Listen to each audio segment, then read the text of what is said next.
When things are going right, you underestimate how big it's going to be. I wanted to understand how significant you think artificial intelligence is and if it at all impacts your thesis around money and wealth and investing and saving.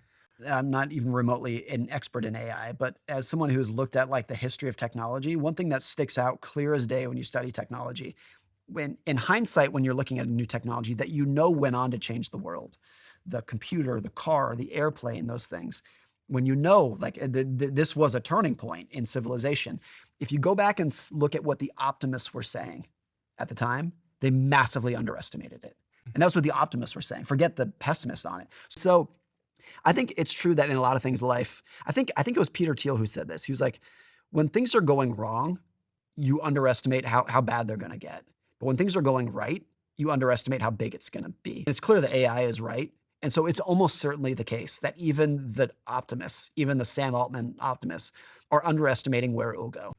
One perfect example of that with AI is OpenAI have created this large language model which can do all these wonderful things, but then people are using that same technology to create AI agents, Yeah. which are equally astonishing. I spent the last couple of weeks using AI agents to build some software. I'm someone that has no ability to code at all, Yeah. but I can sit in my bedroom and speak to this agent and tell it to build me a new to-do list or a new website for the podcast that tracks who's been on the show and follows them in the new. Like, I can tell it to do anything. And for what's probably costing me $1 a day, Yeah. it's building me software now. And we're just at the start of that exponential curve. I look at that and go, you play this forward. And if I apply your optimism analogy, your optimism lens to it, where I go, we're underestimating this curve, it's hard, it's really hard to see how this isn't tremendously disruptive in the long term.